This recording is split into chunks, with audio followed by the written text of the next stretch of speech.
Up and running. Cool. My God.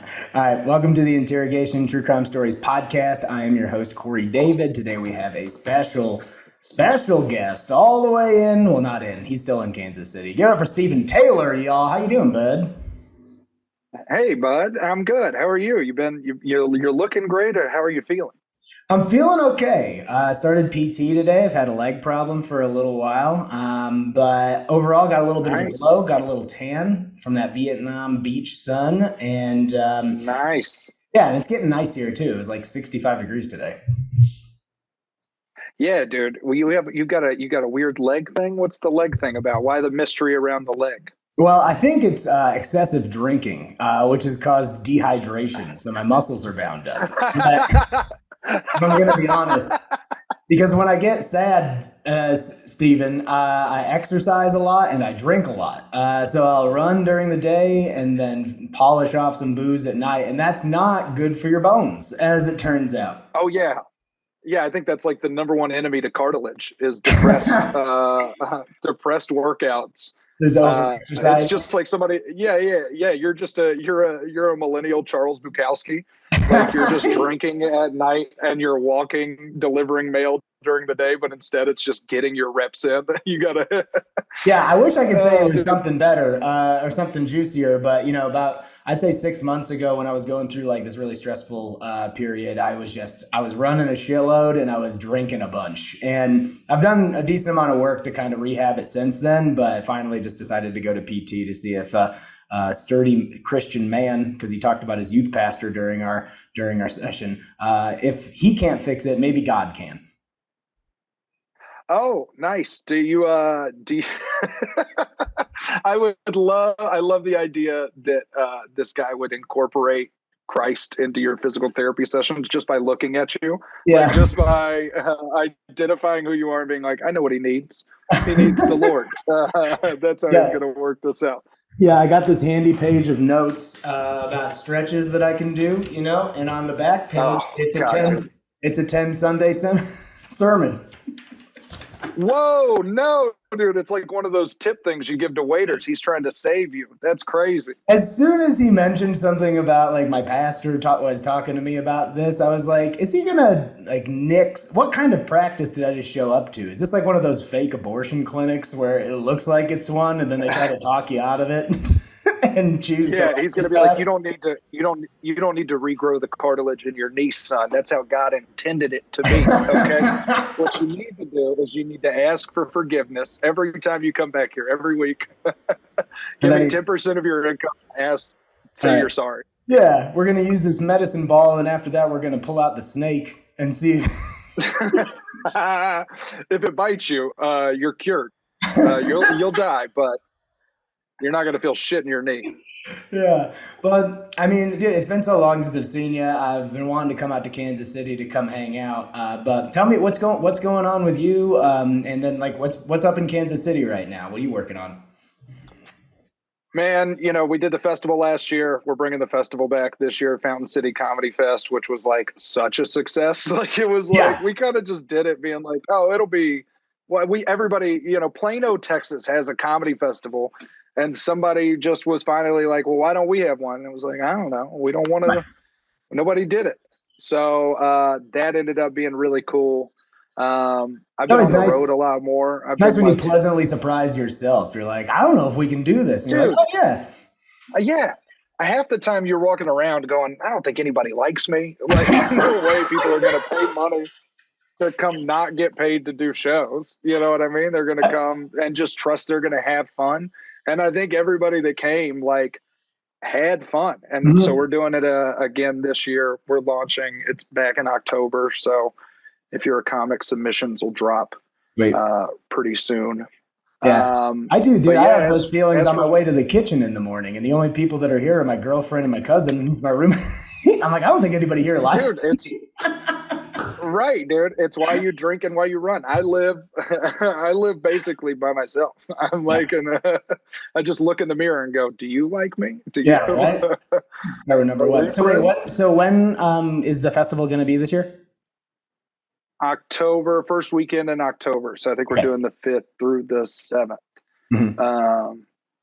Yeah. So then I think submissions are like April to July. I think we're Okay. keeping them open a little longer this time. We got so many submissions. Also, God, dude, submission videos. Have you ever been a part of this? No, thankfully. I've lived with somebody that was running that for a festival one time, and they spent like 4 days in a row just watching comedy tapes. And I was just like, I'm glad I don't have to do that. Dude, it like melts your brain. Like after a while, you're like, I need to like decompress. Like I can't go to an open mic. I can't watch comedy. Like I had to take like 2 months off of comedy because of all of the submission tape. I think we had like, yeah, I think like 4 days worth of tapes to watch, which is like putting your mind on a fuck. It's like acid, but the worst kind. Yeah, it's like a fever dream, right? Like as soon as one's done, another one queues up. And everybody's got the same. You start to, again, it gets in your head where you're like, am I even good at like, is this how my tape sounds? Is it? It's always, I look like blank, right? That's like, we all have these jokes. Like you just start identifying these archetypes that you never would have guessed. You go to an open mic and you're like, oh, well, that's just how they are. But then you Yeah. see it across the country and you're like, no, it's how we are. Like Mhm. it's not, I'm a part of this group. I'm in the group. Like Yeah, we everybody's all, kind of hitting on the same subject matters, or at least a lot of them. right. And yeah, it's interesting. I'm excited to bring it back. I felt like, we had a really good fest last year. And so I'm excited to see what happens. I'm going to turn my thing on Do Not Disturb so it doesn't go off. Guess what? Actually, so now Were that you I'm able to thinking hear my, about it, I was going to ask you about touring, but I also want to ask you. So, first go around with the festival, and we just talked about submission tapes. Was there anything that stood out to you about, like, for somebody that's submitting a tape, this is an immediate no, or things that you were like, whether it's video quality, audio quality, subject matter, anything like that? I don't know. I mean, like everybody, we had like a panel of like 8 people, not 7 to 8 people judging tapes. So like everybody's got kind of their own thing. But for me, like you should have a decent quality video. Like Yeah. if you're spending $20, like the video quality should be okay. My submission tape is shot on a phone, but it's a decent quality video. It's fine. You can hear the laughs, you can hear the audio, and it looks okay. I Yeah. think that's like bare minimum. I think like, dude, don't submit a bomb. That's the craziest thing in the world to me is people who are like, the materials, the material's so good, it'll speak for itself. And it's like, dude, Yeah, the no. crowd hates you. Like they can't, I love you. It's people I know. It's like friends of mine who I'm like, no, Mhm. I love you so much. This is garbage. Like you are eating shit right now. Yeah, you would And expect that, yeah, like, you want somebody that's watching the tape to think this is funny, but everybody in the room that you were with that night should also think this is kind of funny, no? something, right? Like I get like, I think some people submitted tapes that like maybe they're not crush. You don't need to be crushing if your material is interesting or cool, or you've got like a good point of view. I don't think that you've got to be leveling the crowd, but you can't be up there getting crickets. Like you gotta record another set. It always feels like the friends in your life who sabotage. I'm Mhm. kind of that way sometimes. I'll sabotage myself. I relate to it, but also don't do it. Like Yeah, of course. No, I know. please, that's like the big thing. Yeah, I get it. So with your Yeah, tour schedule, I mean, because you're a teacher full time, right? yeah. So does a lot of your Spring break touring right now. It's nice. noise is a lot of your a lot of your touring kind of revolves around when you have breaks as a teacher, right? So summer's pretty big for you. Summer's big. And then, yeah, usually this is the first spring break I haven't like been out in like 5 years because I just have a lot of like housekeeping stuff that I was like, I just need to like focus on it for a little bit. But yeah, I mean, I base it around the breaks. I get a decent amount of PTO. I try not to use it too much. Uh, Used to any other job I had, I would feel guilty or I wouldn't feel guilty about leaving. Like I would just leave no matter what. Yeah. But this one, like, there's something about, oh, there's a kid here who, like, I'm telling needs to show up, and then I'm leaving, and they're asking me, they're like, "Why are you out of town so much?" And it's like, oh, I got a lot of family, and they're dying, All of my friends are dying. I got to go to Omaha 3 times a quarter. Yeah. Because somebody's got to do a one-nighter in Amarillo because I don't care enough about this job. Right. Yeah, dude, more embarrassing would be to tell him I'm doing comedy. Instead, I'm like, yeah, no, my Uncle Ray died in Amarillo. And you're like, yeah, Aunt Ray, Aunt Tammy. I'm just like, everybody's dying or getting married. You and must I'm just going get to all of them. You must just get tons of fruit baskets from your students. They're like, and their parents, just like, we heard about your aunt. You know, this seems like it's the fourth Dude. one in 2 months, Stephen. I feel like you're losing. You got a big family, but they're not healthy. Here's the key. You got to work for places with low expectations. And that's not just from the top. That's also from the students and the parents. If the parents don't believe in the students, then they don't care about you. And you can just kind of exist without worry. And that's, I feel like every job in teaching now, unless you work for a very hoity-toity district, is just kind of like, thanks for doing it. We appreciate it. Thanks for babysitting us. Which, by the way, I love you. I know you've posted it a couple times in a few different places. Your teacher bit is one of the funniest things I've ever seen in my entire life. When you did that video of it you recorded at Denver Comedy Lounge, you can hear me cackling, like Dave Caldwell level cackling in the back of that video. I was fucking dying, dude. I hear you and Jeff Nelson. Those are the 2 laughs that I can distinctively hear.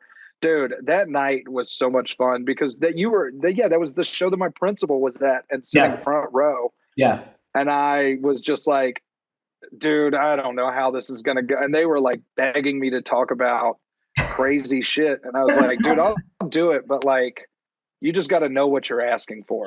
Like, right. I really go in, probably a lot of people would say too far. Sure. On it. And yeah, man, they enjoyed it. They dug it. That clip ended up being a lot of fun. I like that room. Every time I've done that room, I've had fun. I've heard different things about that room, but I love the lounge. Yeah, you've lucked out. I'm headlining the lounge for the first time this weekend. So nice. That's fun. How long is headlining? Is it 20? Like half hour. Oh, nice. Okay. Yeah, they do it different every show, but I think most of the time it's out of towners. It's usually around 30, but it kind of depends. He books that room differently, kind of like every weekend. So either way, pretty excited about it. It's like my first official like club headlining weekend in Colorado. Done nice. Like brewery shows and one-nighters, for over a year now. But yeah, I think it'll be a fun opportunity. I'm happy with where my material's at right now too, so that helps. Sick, dude. Yeah, it's all about building that little ladder and just doing more and more time, and people care. Yeah, it's a little hamster wheel. Yeah. All right, let's get into a couple dumb crimes that I found on the internet this week. To give you the headline, give me your first initial impression of it. So, Cobb School Employee of the Year charged with having alcohol in elementary school classroom. Any thoughts? Come on. What's illegal about that? Having it in the classroom, you can't, I don't think, unless they're ingesting it, unless you breathalyze that teacher, they go through enough. They can have it. Here's the thing. What I'm curious about is, does this guy just have like, in like a CEO's office, they've just got a nice liquor collection that's on a little stool thing, or it's on a little liquor cart? Like if you want you just go into Miss Smith's office and she's like, your student comes in and you're like, would you like a glass? It's like a fourth grader and he's like holding it like this, holding a little whiskey glass. Yeah, and just kind of forcing him to like feel cool. It's like, no, just keep drinking it. It gets better. It gets. Yeah, no, you got to swirl it. You got to let it breathe. He's trying to tell a kid how to drink scotch. I think that's classier, if you wanted to just be like, step into my office, you want a beverage? Let's talk about your science project. I think I've got some thoughts about this volcano that you're building. Dude, if I could just have a drink with my principal when I was in high school, I think I would have been much more chilled out about the educational process. I'd have been like, oh, it's a human being who like understands where I'm at. And it's not like he's making me drink. If he was like, you got to fucking drink this or you're going to get detention, that would be bad. But just being like, oh, would you, let's chat about how much you're fucking up your life right now. I'd be like, oh yes, I am. Continue. I think the better thing would be, or the funnier thing would be, if he did try to force you to drink, like you're at a frat party in college. Like, what are you, pussy? No, dude, you put it up your butt, but it's to get drunker, and you're like, oh. Just doing like a selfie, like while you're butt chugging a scotch. Hell yeah, dude. Principal McGillicuddy rules, dude. Here's the thing. If you don't bring it into the classroom, you're leaving it in your car. And now you're a teacher with a DUI. If you fire me from school, I could get another job at a school. If I got a DUI, now I got to pay for the DUI and I'm getting fired from the school. I think it is the smarter decision to keep your alcohol at school if you're going to travel with it. Right? Yeah. We don't know what reason the teacher had it. Maybe they were leaving for a cruise after school. You know, yeah, or my parents might find it. You know? The teachers aren't making a lot of money. Some of them still living with their parents, you know? I can't. 23, 24. Yeah. If my mom liked me, I'd be there, you know? If you're hiding your booze from your parents in your classroom. At your school, in your school desk, dude. I think it's great. The teacher is accused of having a reusable plastic cup with a lid and straw full of alcohol in a classroom at Davis Elementary.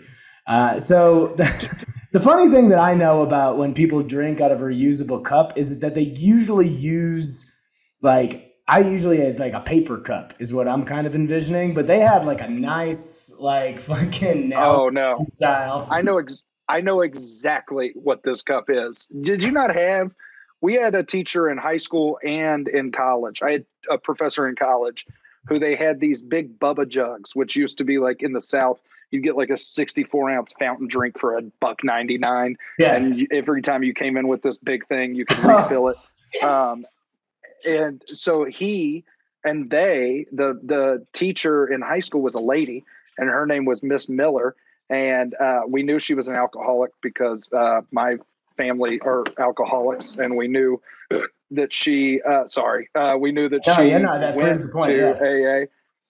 She was also an asshole, which is the most important piece of this. She was like the meanest teacher, but she always had a big Bubba cup, and she always smelled like vodka because it was probably just Diet Coke and vodka. And then so we would all the time write "It's Miller time" on her board in between classes when she was gone, which is terrible looking back on it. So mean. As a teacher now, I deserve everything that's come to me. But and then in college, we had a professor who just always was slurring his words. He was an English professor, so it was kind of cool. Yeah, but comes with the territory for an English same professor. Thing. Yeah, dude, Diet Coke and vodka. That's the alcoholic's way.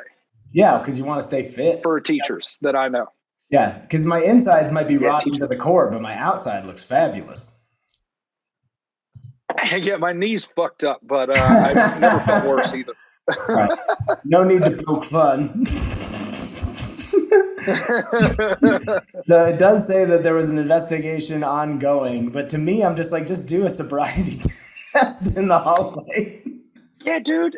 If they're not drunk at work, cool. You know, breathalyze. If they're not, be like, hey, you got to dump it out. You know, you can't have this here. I used to dip. I shouldn't say this. This is going to be put up somewhere. I used to dip when I was a student in high school. Mm-hmm.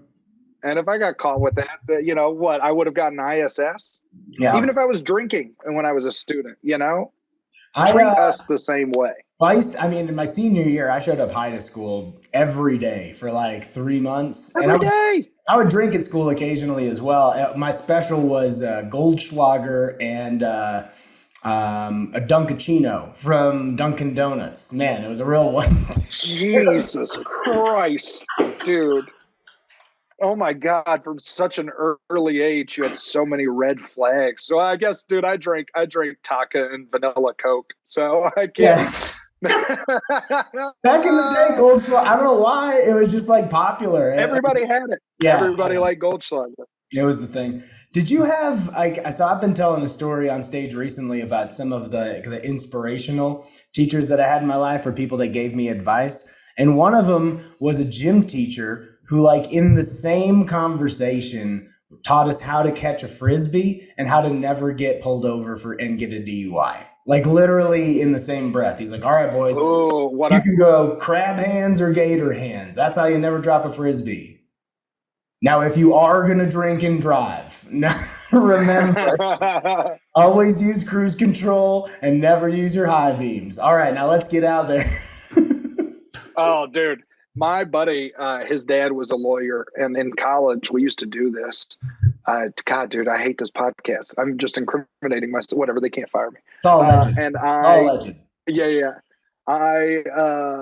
He would say, keep a beer in your center console, and if you ever get pulled over and you're going to jail, you're over the limit, chug the beer, like in front of the cop. Don't chug the beer immediately, because if you've just ingested it, right? He can see you, you throw it out.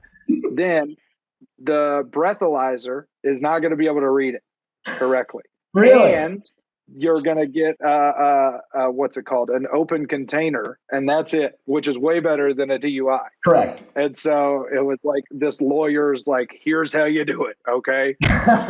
just let them see you drink. All right. That's all you got to do. And I was like, I trusted it on just no evidence. No, right. I just kept a beer in my car, which would have gotten me in more trouble.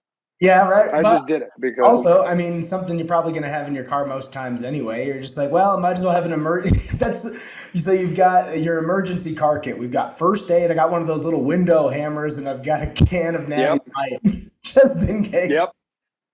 In case I get pulled over, or in case I accidentally end up at a concert or a minor league baseball game. Yeah. And then I've got something I can pull out and just be like, all right, we're back. You do crash your car in water, and you get out from that little pickaxe thing, and you get to shore, and you're like, that was stressful. Oh, wait, I got a beer in the car. Let me go jump back in and relax. Swim back.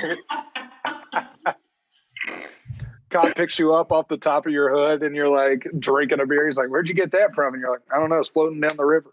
It's tubing. I was tubing in my Dodge Ram. All right, one more. All right, tell me what you think of the headline. Child marriage ban bill defeated in West Virginia House. Now, a bill that would have prohibited minors from getting married in West Virginia was defeated Wednesday night in legislative committee. Oh, so they still will let minors. Mm-hmm. Is this like coal miners? That's where my brain was initially, because I read the paragraph first, and it said a bill that prohibited minors from getting married, and I'm just like, the guys that are in the coal mines? Yeah, dude, the health benefits, it's tanking the health insurance industry in West Virginia.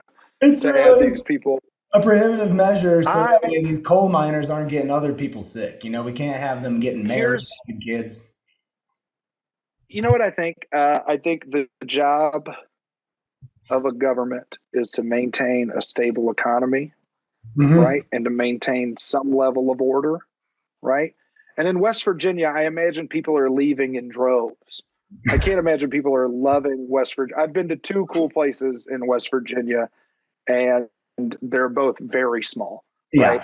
So the only people that are dumb enough to raise a family there are people whose brains aren't fully formed. And so if you can allow a 17-year-old to get married to a 16-year-old, and then they're going to fucking have kids and raise a family, you don't have to do tech. You just have to manipulate young adults. I think you don't have to invest in cool industries or like a dog park or anything. You just need to let kids marry kids and tell them if they don't, Jesus will hate them. That's a pretty good government. That's not a bad look.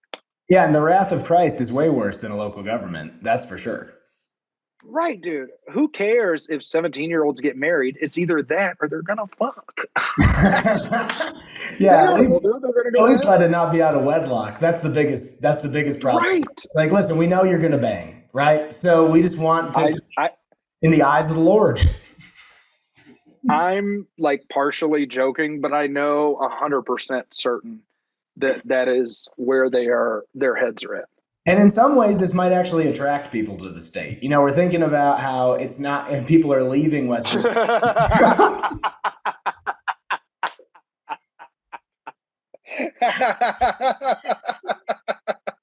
Yeah, they should just rename Donald it. Trump establishing a new golf course in Charleston, West Virginia. They should just do the state mottos like "Come one, come all," but it's CUM, or the free love state. And it's just a bunch of pictures of babies, like an abortion billboard, and you're like, Quote "This from is the gross, article. dude." Quote from the article said, "Some of the bill's opponents have argued that teenage marriages are a part of life in West Virginia." Brother, that's just Appalachia, okay? How can you? What separates a teenager from an adult, really? Huh? Besides a couple years.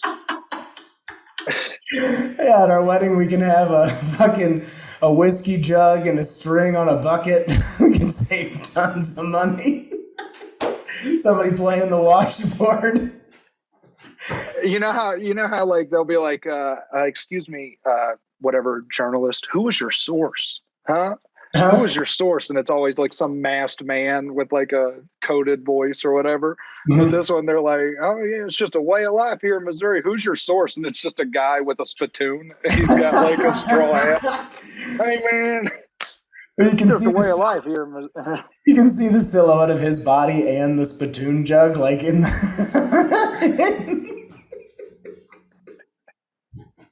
It's like blacked out, but you can still tell he has on overalls and no shirt. And you're like, dude, this is... Yeah. Sure.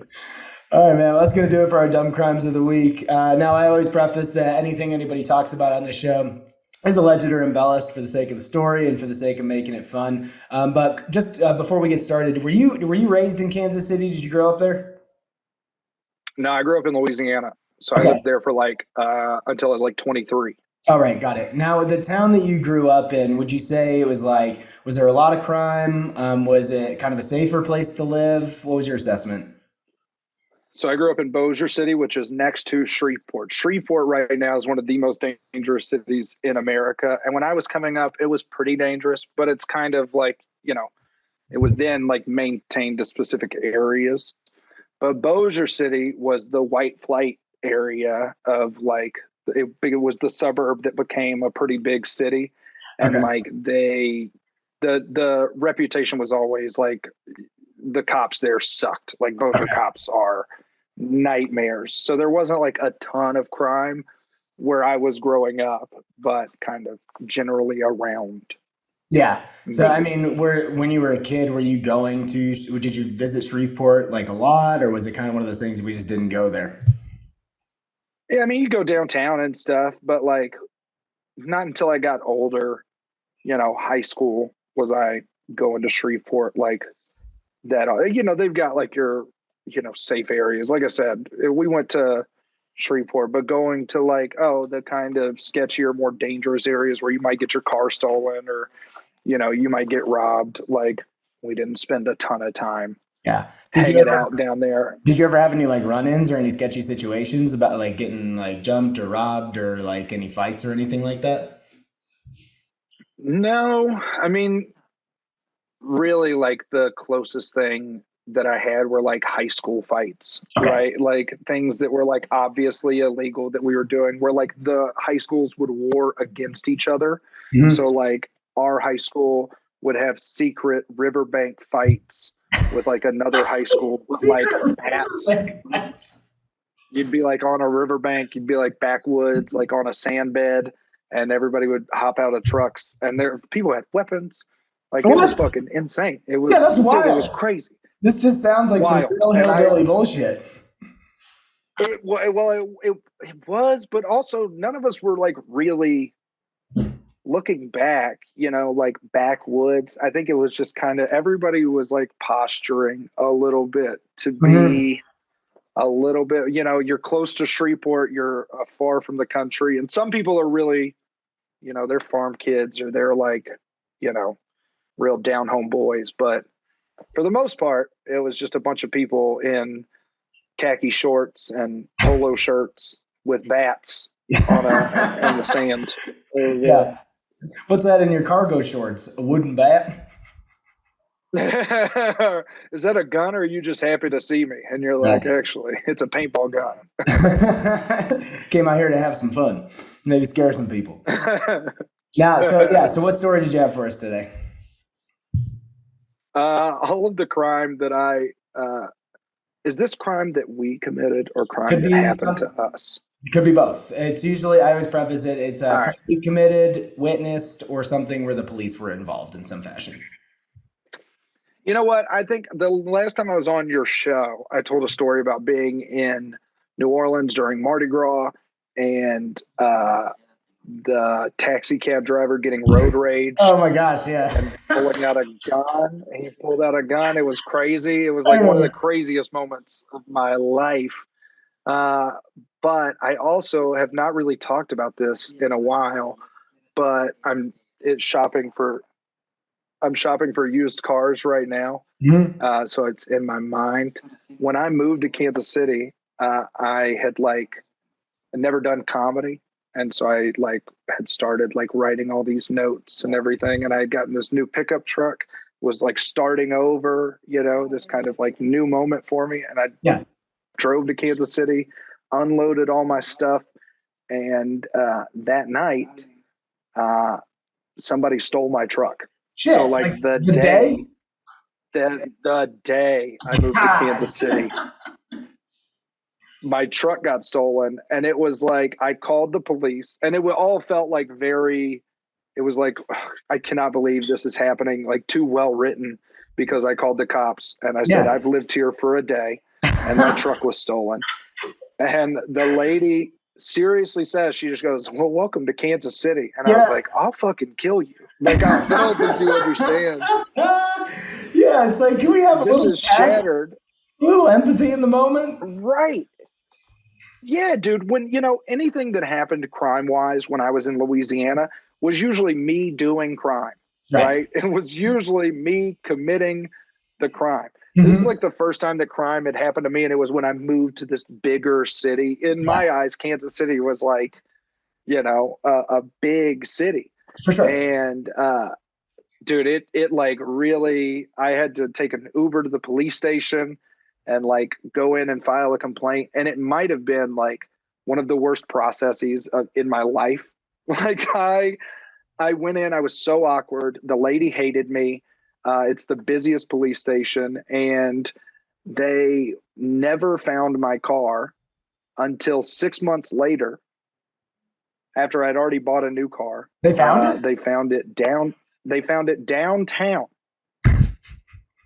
Now, I don't know if you know anything about municipalities, but usually when you park something downtown for months, it has a bunch of tickets on. Dude, it's covered in tickets. So they never find it's covered. It could have feasibly just been in that spot for as long as somebody had stolen it.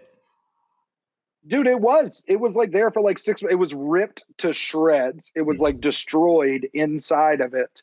And it was covered in tickets. And the hardest thing, I'd already gotten the money for the truck, but then I had to call the city and be okay, I don't owe $4,500 in unpaid parking tickets. Also, why did somebody put 300 parking tickets on a well, how is this feasible? Yeah, anybody might want to notice there might be something suspicious about what's happened here or about what's going on. Right. So they're just killing trees left and right, just giving you parking notifications. Could have only been more comical if it was a block around the police station or something. If it was right downtown next to the police station. And so I got a rental car from my first car getting stolen. And I drove that to this kind of party area of Kansas City. It's this. Have you ever been out here? Just for a day or two at a time. So we got this little section called Westport, which at the time was a pretty poppin' area. And a buddy of mine was it's the French Quarter. You got to go check it out. It is not like the French Quarter at all. It's just it's a neighborhood of bars. That's essentially all that it is. It's more the Romanian corner. It's not as nice. There's stuff there. Yeah, dude. It's kind of if you put a bunch of goths, jocks, and like hillbillies together in a little area, and we're like, make bars, and they were like, all right, we'll do it. Like just a bunch of little crusty freaks. This is my favorite. This is my favorite edition of High School Musical. The guy, crusty freaks. The goss, hillbillies, and jocks all get together. Oh yeah, that would be great. Yeah. But so I brought my rental car out there. First night I was in Westport. This is a month after getting my car stolen after moving there. And the rental car company never told me that they put a key in the center console. So when I got out and I locked the car, it's one of those like push to, you got to be close to it to unlock it. Okay. So the key is in the center console. I have one key in my hand at the bar. Mm-hmm. The other key is in the center console. So I lock it and it immediately unlocks, but I don't know that because why the would there be a key in the center console? Just in the car. So I come out from the bar after being in there for like maybe 2 hours. Like we weren't like throwing down. I was just checking it out. Yeah. And I walk out and my second car has disappeared. Like my... So at what point do you just get a bicycle? You just like, I've had it. Dude, the first night I was there was this chick that was trying to like take me home from a bar. Mm-hmm. And now that I know her, I actually like know who she is. She's like crazy. Yeah. But she like, I was like, yeah, you can take me home, but you can't fuck me. Like I'm engaged and I just want to ride. And so I got a ride from this girl. And then my car got stolen that night. And so, dude, I lived with this mystery in my head. I was like, this lady stole my shit. And then when I was in Westport, I was like, I'm being tracked, dude. They know where I'm at. Dude, I just went so paranoid. I believe and now that I know her, I'm like, I know her now. And I'm like, oh no, you're just, you know, I'm stupid and you're dumb. Yeah. And, now, how far apart was your initial car getting stolen to the rental being stolen? It was a month. So you just feel like you're personally being attacked, like you're a mark. They're like, dude, there he is. There's our boy. This dumb hillbilly fuck. I just thought like, oh my God, dude, the city is destroying me. I don't know why you wouldn't move. Dude, I thought about it. I was like pretty close. But everybody I talk to in Kansas City is like, dude, I've never even heard of that. You know, people get their cars broken into in the city. Yeah, that might happen. Your windows get busted. Yeah. But like nobody I knew had a car that was stolen or knew somebody that had a car that was stolen. And I had two the month that I lived there. And so I was just like, dude, maybe I'm not cut out for this. I remember when I graduated college, I knew I was going to Kansas City. And so my graduation present, my mom got me a gun. She got me like a 9mm that I didn't want. I was like, I don't want a gun. I don't need a gun. I'm depressed. I'm fine. Yeah. You know? But she was like, no, you need a gun. And I was like, Mom, Kansas City is not that dangerous, which is not true. It is a very high crime rate and a high murder rate that I didn't know about. What a naive young man. Well, dude, at that time, you're like, all I thought about Kansas City was I was like, they got a baseball team. They've got the Chiefs who lose all the time. Like, they can't be like this crazy.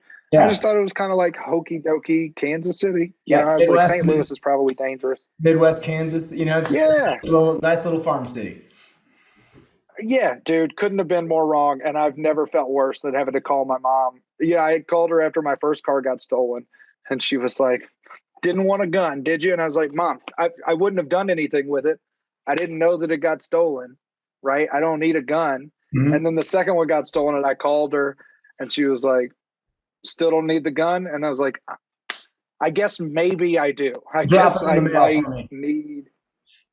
No, I've still got it, dude. I've never taken it. I've taken shooting. Oh, she gave it, so you did take it. So you did like actually take it. I had the gun, but I just like, I kept being like, she'd be like, well, you need to keep it, you know, keep it on your person. And I'm like, I'm not I'm not Walker, Texas Ranger out here. I can't like.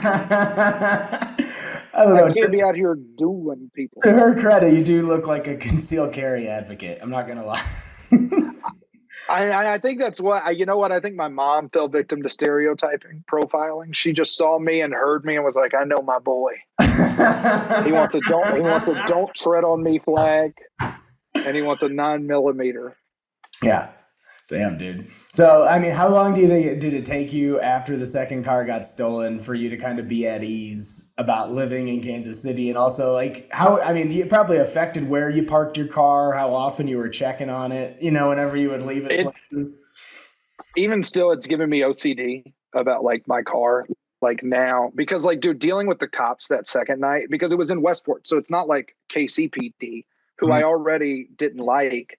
It was like Westport PD, which is like Segway. It's like Paul Blart with a gun. It's like, you know, not good. And I remember them. They were like, dude, I've talked about this on stage before, but they go, you had 2 cars stolen in a month? Seems kind of suspicious. And I was just like, they're accusing me. They're implying that I'm stealing my cars. And I'm just like, dude, I'm not even that smart. I'm not smart enough to be that stupid. Giving me too much credit here, and you guys are like overthinking the situation in a very dumb way. Right. And it was like, dude, it was like 3 a.m. It's February, so it's freezing balls outside. I remember just being so miserable that it was one of the moments, because this was like 2016, right? And so it was like an early moment of me being like, yeah, fuck the police. Like just sucks. They're not good. They're bad at their jobs, and I don't like them that much. Like, that was like when it happens to you. And it wasn't even like none of my friends died. I didn't know anybody that got beat up. I just had a bad, annoying experience. I got pulled over by one when I was allegedly on edibles. I made, up here in Kansas City, you can't take a left turn between the hours of like 12 and 6 p.m. Like weird stuff like that. Yeah. Okay. Yeah, it's crazy. And so I didn't know, because I'm not from here, and I was on allegedly a lot of edibles, and I turned, and he, you know, pulled me over, and I'd only been pulled over like maybe 2 or 3 times, but I was just so out of it that I got out of my car and went to like walk back and talk to him, and he like, hey, and I was like, he pulled the gun, and I was just like, no, oh no, I'm not a threat, I'm just stoned, I'm so sorry, I didn't mean to be this high, I'm so sorry, dude. It was, I think I got away with a warning there, which was nice. Yeah, I'm hoping to get out of this hairy situation by just admitting to a lesser crime, hopefully. Right. If I charge you and then I'm like, I don't know how this works. Yeah, I was just feeling happy and giggly. I just figured I'd be like, hey, this is some cool lights behind me. Let's see what this guy's got on his rig. He seems like a good guy. Right. I didn't want you to waste the energy to walk to me when I could meet you. You got a hard job. You know, I know how good you all are. Everybody out here is so friendly, you know? Everybody out here in Kansas is so friendly. I just figured you wanted to have a nice chat. Yeah, dude, you keep a beer in your glove box, and you keep a thin blue line decal in your center console, and you pull it out anytime you need. Put it on your steering wheel. Just be like, I kiss it every day when I get in my car, and I thank God for. We used to do that. We used to turn on. I had the Christian radio preset to number 6 in my car, and 2 or 3 times that I got pulled over, I would turn it up. And then the conversation would come up. They'd be like, where do you go to church? And I'd be like, oh, well, I've been to, and if I was in Houghton, I would be like, oh, I've been to like First Houghton and I've stayed out there. Or if I was like in the city, I'd be like, oh, I went to Asbury or First Baptist, Bossier. If I was in Benton, I'd be like, I was in Cypress Baptist. Like every time I got pulled over, I would have that conversation. And I think I only got like 1 ticket growing up. And I got pulled over 3 or 4 times for like a lot of speeding, going way too fast, like things that you should go to jail for. And you're just like, nah, dude, I love the Lord. Yeah. As soon as you're like, well, the Lord compelled me to go 100 miles an hour. They're like, amen, brother. You know, just watch it next time. It's you're like, yeah, dude, I know that it's dangerous, but I felt like I had a hedge of protection around me that God was providing. because I was listening to, he's raising me up. He's talking about my odometer. He's talking about my speedometer. Yeah. That's All that adrenaline's not the cocaine, it's the spirit. Right. Why do you have that snake wrapped around you, sir? It's the Lord. The Lord's doing this. Hell yeah, dude. Well, thanks for joining the show. It's really awesome to talk to you. I miss hanging out with you. I miss seeing you. So let's try to make that happen sooner rather than later. But plug any of the stuff that you want to. Where can people find you online or maybe upcoming tour dates? It's at formerly Fat Steven at everything. That's Instagram, TikTok, Venmo.